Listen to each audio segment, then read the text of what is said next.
Good afternoon, everyone, and welcome to our Ask UWI session. And today, our Ask UWI session is on history. My name is Nataki Kerr, Manager, Brand and Student Recruitment Marketing at the University of the West Indies, St. Augustine. And it's my pleasure to host you this afternoon. Now, this Ask UWI session has been formulated just for you to ask your questions. We want to make sure that all our prospective students, especially those who think they may want to study history, we want to make sure you have all your questions answered, all your queries, all your concerns responded to, so that you can meet our July 31st deadline and join us in September 2023 at our beautiful St. Augustine campus. Again, we've had several of these Ask UWI sessions. We've had sessions on geography. We are going to have a session on liberal arts. We've had on agriculture, on admissions, but this one today is specifically focused on history. And we're going to try to get all your questions answered. Even if you have questions on admissions, you're not sure how to submit your application, we have our experts here behind the scenes who are going to be answering questions on our chat. So you can put your questions in the chat and we'll answer them as quickly as we can. And also, if you want to, let us hear your voice, feel free to use the raise hand tool.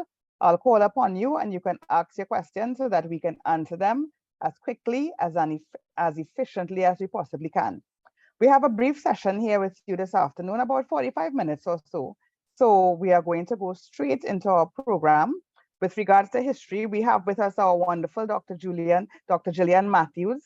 She is the person who leads up our history department, and she also has her team with her this afternoon who will be helping us answer questions.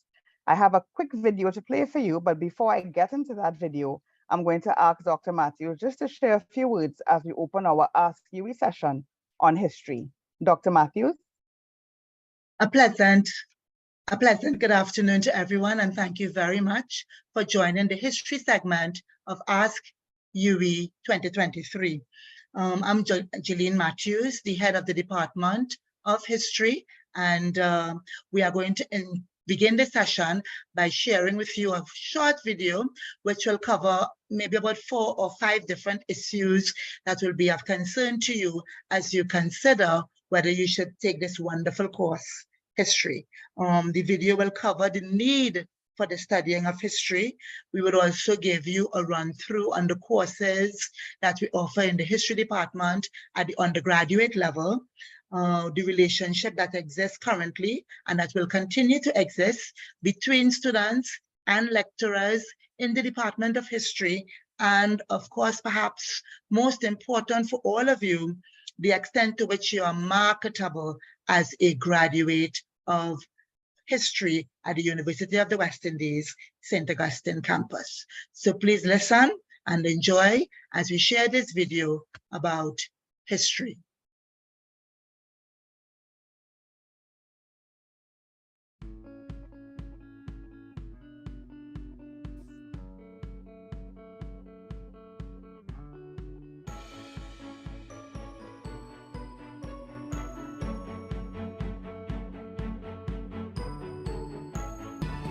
No history is amnesia. Without history, humanity floats within the uncomfortable space of psychological trauma and confusion. History anchors people to all the experiences of the past which shape identity. We definitely need history.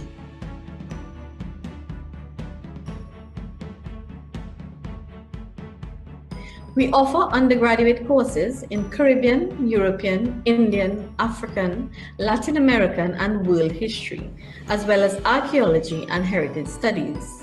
A strong focus of the department is diaspora studies. At the postgraduate level, we offer a 2-year MA program and very strong MPhil and PhD programs.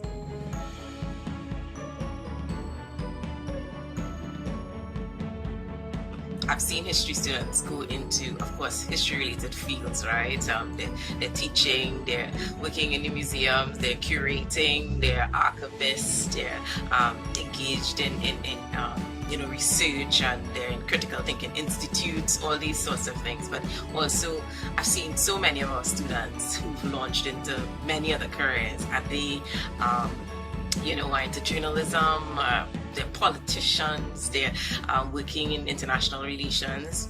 History gives you so many opportunities to blossom in many different fields. It really does lay that foundation, that strong foundation, and give you a wealth of knowledge to be able to perform in any area.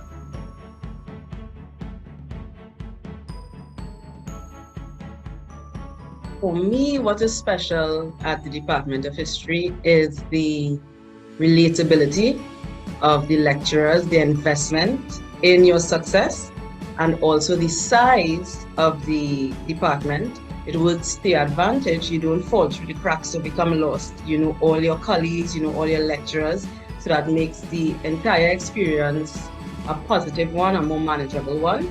And lastly, I would say the research and critical thinking skills you gain at the Department of History serve well, they're invaluable, especially in the times we live in now, in the era of misinformation and all these different issues. It serves you very well. What's special about the department with the diversity of courses offered?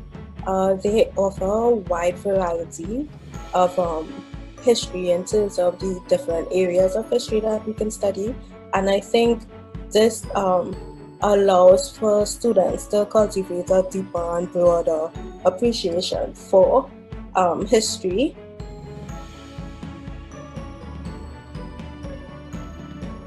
The approachability of the lecturers and the staff in general is my favorite thing about the department. With any issues, you are free. The lecturers have an open door policy. You are free to communicate.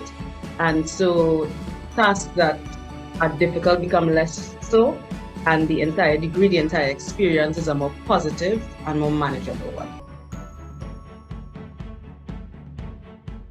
What I fondly remember about my days as an undergraduate student would have been the tutorial sessions. The tutorial sessions were enlightening, engaging, intense at times, but the tutorial sessions give you an opportunity to critically think, to debate, to interact, to engage on issues, and to really grow as an academic and in the knowledge of history. And I really had a wonderful time doing tutorial sessions. So I think students will definitely benefit from this experience.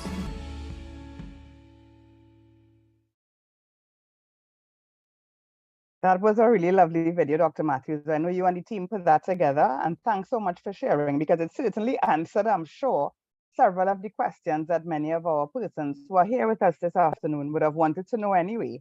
So the video sort of, yes. Especially the one about, sorry to interrupt, marketability that Dr. McCullen spoke about, because some people think that when you do history, all you can do is teach. Yes. But the variety of occupations, because of the critical thinking skills developed as one of our PhD students shared, will make you marketable, not just in the classroom, but in the wider world. Yes, actually, yes. That's an excellent point, Dr. Matthews, and that's something that I'm sure that our prospective students would also like to know. One of the things that struck me, and one of the things that I like about the video, is that it spoke about how the relationship between those who teach and those who learn, it's a very close-knit department. You will have there, even if something, one of them had mentioned, if something seems difficult, you can just go in and talk to a lecturer, talk to an assistant lecturer, talk to someone in the office, and it's not difficult again. And I think people want to know that they have that support. And I think because you all are such a close unit, that too is also something that is a really great selling point of our history department. So congratulations to you and the team. Yes? Thank you. You're welcome. Just to remind those of you who may have just joined us that we have our Ask UWI session here this afternoon about history. We are going to be discussing issues around history, maybe what qualifications you need. Maybe that's a question that Dr. Matthew and her team could actually help us with in terms of what qualifications you may need to join the department. So you can ask your questions in our chat. You can raise your hand and ask your question. We'll be happy to hear from you. Also, we have other opportunities for you to find out about our history department and any other option that you may be interested in here at our St. Augustine campus. You can come to any one of our open days this weekend. This weekend, we are opening up our campus to you on Saturday, July 8th and Sunday, July 9th from 10 to 4. You can come in. All our 8 faculties will be there. Come in and ask your questions. Dr. Matthews will certainly be there, she and her team, to answer questions you may have. So if you don't get a chance to ask your question this afternoon, don't be afraid. Pre-register for our open days this weekend and come on into our campus. So Dr. Matthews, can you just tell us a bit about what the requirements are to join your department? Yes, that's a very good question. The traditional way of entering, of course, would be to have history at the advanced level, okay? A 1 or 2 in history, in addition to 2 other courses, to matriculate into the full BA program, whether it's a major or a minor in history. However, because we want to open the gate as wide as possible without compromising the integrity of the degree, we have recently, this is our 2nd year, embarked on a new entry route. And this new entry route is by signing up for a certificate program, a certificate in liberal arts, so that you can come off from secondary school with just 5 O-level passes, including maths and English, and read the certificate in liberal arts offered by the Faculty of Humanities and Education, and that can be an entry into the BA program. Now, I'm not saying that you can come straight from O-levels into UWI and to do a degree, but if you have O-levels and you do not wish to continue to do advanced levels, you can come to UWI, sign up for the liberal arts certificate, which is a full 1-year program that is semester 1, semester 2, and summer, semester 3. And if you are successful, you can then matriculate into a full BA program, either in history or in film or communications, or a double major or a major and a minor. But the traditional route still stands. That is, if you do have A-levels, history, grade 1 or 2, A or B or C, you can matriculate and become a BA history. So we have 2 routes now to enter into the BA history program. I'm really glad you said that. Thanks, Dr. Matthews, because one of the questions that we find persons usually come on the Ask UWI forum to ask is, how do they get in? And the very fact that you all have opened up and trying to find other channels to welcome prospective students is really good. So that's really good on your part. And I think that people are going to be interested and happy to know that there are other avenues for them. Yes. Don't forget. Yeah. Sorry to cut you, but it's a second year, so it's not like it's all brand new this 2023-2024 academic year. We have done it successfully in 2022-2023, where students have graduated from the liberal arts program and are now going to join us as full BA history, film, communication studies students. Well, that's really great. Yeah. And yes, this is the 2nd year you all are doing it. That's good news to hear. We have a question coming in the chat about what are the best options for after completing your degree. I'm not quite sure what, if this person wanted to know about master's program or career advice. If you could just be a little more specific for us, so that, or the person is asking about broadly in terms of the best options for after completing your degree. Dr. Matt? All right, so in terms of academics, of course, you can, having completed a BA in history, major and or minor, you can come into 2 actually. You can sign up to do an MA, which is a taught MA program, and we currently are offering it part-time, so that's a 2-year program, so that you have to do taught courses first. We have theory and methods of history, historiography, and history of the Caribbean in the post-emancipation period. So you have 3, at least, 3 taught courses to do, which most MA or master students do in the first year of their postgraduate studies. I should also mention that in order to be accepted into the master's program, you must have honors in your first degree. So you can have a lower second, you can have an upper second, you can have a first class honors BA degree. But of course, if you have a first class honors and even an upper second, you don't have to do an MA. You can do the MPhil, which is for the more accomplished students. I don't want to say brighter, because it's really more about discipline. So students who get the higher degrees, that is the upper second or the first class honors, if they want to continue studying history at the postgraduate level, they are allowed, and we do encourage them to sign up for the Master of Philosophy or the MPhil in history. That course requires 1 taught program, whereas the MA requires 3 taught program, where you have to come to class as an MA on a Thursday and a Saturday to do your courses. But if you're doing the MPhil, you only have to come on the Saturdays, and you are doing a 9-credit course, 1 course for the entire of your first year, which is a requirement. If you're doing the MPhil as well, in addition to doing 1 taught course, you're also required to do 2 seminars. That is, you are presenting chapters of your dissertation, and I'll talk about the dissertation in a little while, in front of your peers, in front of your lecturers, your supervisors, and it is actually an examination. It's an oral, a written and an oral presentation. Just like our lecturer will present a lecture, you as a student will be required to present this seminar in a lecture form to be examined in partial fulfillment of the requirement of the MPhil. Both the MA and the MPhil student of history is required to write a dissertation. The word length is shorter, of course, for the MA than it is for the MPhil, but it is also part of the requirement for either the MA or the MPhil. So the MA has to do taught courses and a dissertation. The MPhil in history has to do 1 taught course, a dissertation, and 2 seminars. The MPhil student also has the opportunity to upgrade to the PhD, Doctor of Philosophy in History.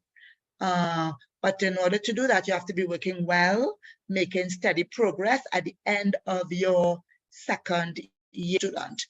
And if you do get upgraded, so that means you have done 2 seminars, and then you have to do an upgrade seminar, which is the 3rd seminar. And if you are indeed upgraded or promoted from MPhil to PhD, then you are required to do an additional seminar. So in all, the MPhil student who is promoted to the PhD in history would have done 4 seminars, plus the dissertation and 1 taught course.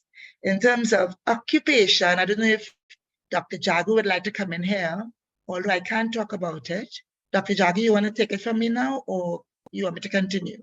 Hello, Dr. Matthews here. I was just about to type a little bit on the chat there about this while you were talking, but I can mention to everybody what I was in the midst of typing was that for an insight into jobs with history degrees, I would advise everyone to check out our Instagram page at UESTA History. What we do every Friday, well, most Fridays, is that we feature a graduate, a former student, somebody who majored or minored in history, and we allow that person to discuss how a degree in history shaped their lives personally and professionally after they graduated. And we have gotten a lot of questions, a lot of positive attention from it. Students who have finished their degrees went on to do their masters and PhDs with us. Then there are those who opted not to do masters and they went on to another degree such as law. Lots of people went on to do law, and they always speak about how much a degree in history provided an excellent foundation for them in entering law because of the research and critical thinking skills they gathered. So history is an excellent foundation for those types of degrees. We have students who went on to do a master's, but they are exploring. We have one student, Andrew, he is off in Germany now, and he always talks about how much guidance he got from the Department of History in terms of exploring, because he just did not, sometimes students they just don't know, and we can help you. There are just things that you just don't know about, and we can help you with that. So you could see, if you follow us on the Instagram page, again, the students who have combined their degrees, for example, people have majored in history and do minors in criminology and moved on into different avenues. So it's not just limited to teaching and education, although we have lots of respect for teachers. Of course, we are nothing without our teachers, but don't leave with the idea that you are limited to education. It's much more than that. It's law, it's criminology, it's taking you all around the world. Don't be afraid to dip your toes into it. And let me add also, since the students said they wanted a broad understanding of what they can do after completing the BA in history. And I think it's something that we normally forget to share with our students. And it's one of the attractive things about doing postgraduate studies in history. And that is, I think for all disciplines on campus, that postgraduate students, especially the MPhil and the PhD, have the privilege, I would say, of accessing funding for travel. That is to present different aspects of their dissertation, different chapters of their dissertation. For example, we have a PhD student right now, Arti Ramsuru, who recently came from Puerto Rico about 2 weeks ago, where she presented a paper at the conference of the Association of Caribbean Historians, and she won what is called the Gould Sanders Student Award for presentation. It's $500 US. In addition to having made that presentation, the university paid for her to travel. She won a prize as well. Right now, she is in another sponsored project where she's presenting a paper in Leicester, in England, at the Society for Caribbean Studies. So there are lots of opportunities for travel and study, academic presentations when you enter the not the master's, the MPhil or the PhD program in history. And I think it's in the same in other disciplines as well. But we have some live concrete examples. Even Dr. Jagu, who just spoke, as well as Dr. Murray, who was in the video, can testify about the opportunities for travel, for meeting other academics, for people listening to your dissertation and your research, and sharing insights with you about how you can improve it. It might seem a lonely journey, but really you have a cloud of witnesses there waiting to support you, not just in Trinidad and Tobago, but in the wider Caribbean and even internationally. We have students going France, Spain, England, as I mentioned earlier. The Netherlands is another connecting point for us. And you don't even have to worry about out-of-pocket money. You are entitled as an MPhil or a PhD history student to 3 sponsored conferences almost any part of the world. Oh, wow. Yeah. That's really impressive, Dr. Matthews. And that's something I'm sure that our listeners and our viewers will be interested to hear, because one of the concerns and one of the things we've realized throughout these sessions is that persons always ask questions about financial aid, and is there financial aid for students of history or of geography or agriculture? So I'm quite certain that that kind of information is pertinent if someone is trying to make a decision if to come to our wonderful University of the West Indies St. Augustine campus. So thanks very much for that. Just a question in our chat. Dr. Matthews is laughing there. Just a question in our chat, Dr. Matt. Does this program in history have any relation to archaeology, or can act as a gateway for someone who's interested in studying archaeology specifically? What do you think? Right, so that's a tricky point.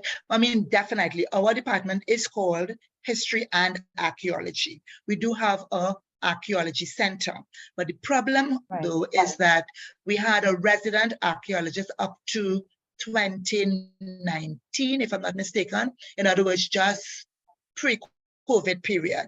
Unfortunately, he retired and he returned to Jamaica. And since then, we have not been able to attract the services of an archaeologist. I am working with our Dean, Professor Elizabeth Walcott Hackshaw, to fill that vacancy, because I know people love students. One of the attraction for the history and archaeology department is having archaeology, which involves going on digs, maybe to Banwari Trace, or to Toko, or to Matlot, or even to Tobago. I remember going on an archaeology exploration in Tobago, where students were allowed to dig up the place, so to speak. Very exciting, very hands-on, very interesting. And I mentioned the connection with the Netherlands. We have two students, as a matter of fact, Sarah Ali and Ashley Morris, who had benefited from the presence of the archaeologist, Professor Reed, when he was there up to 2019. And now they are PhD students studying archaeology as external students with the University of Leiden. We want to get that program back on track. Right now, we have hired a research assistant, Ati Ramsarup, the same young lady who is presently presenting a paper at the University of Leicester for her PhD.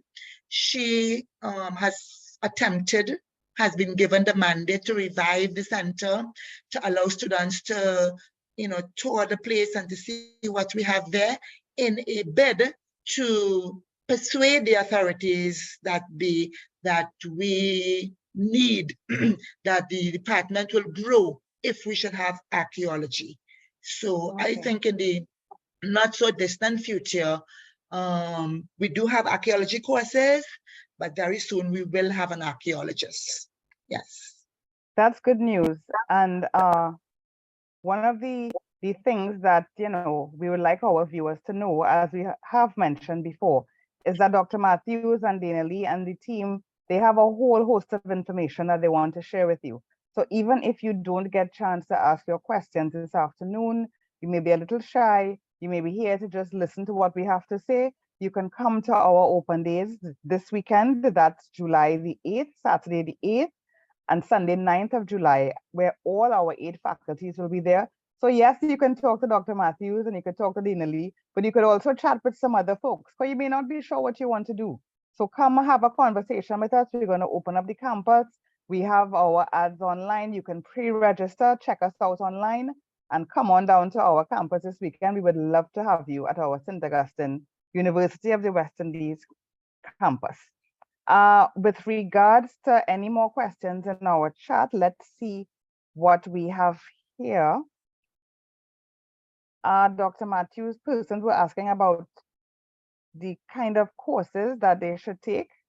Like, what kind of courses you have in terms of, if you're a history major, what kind of courses someone could possibly take? Right. So if you are a history major, we have 3 courses that you must absolutely include in your program. And they are the first year course, Introduction to History, HIST 1703, which is the foundation course of the BA program in history. This course teaches you not about any nation's particular history and past, but it actually teaches you about the academic discipline that we call history. It looks at the native history, it looks at the purpose of history, it looks at the sources, historical sources that we as historians use to be able to reconstruct the past. It looks at different variants of history, that is economic history. What is economic history? What are its sources? What are its themes? And the same for political history, social history, women's history, gender history, and so on.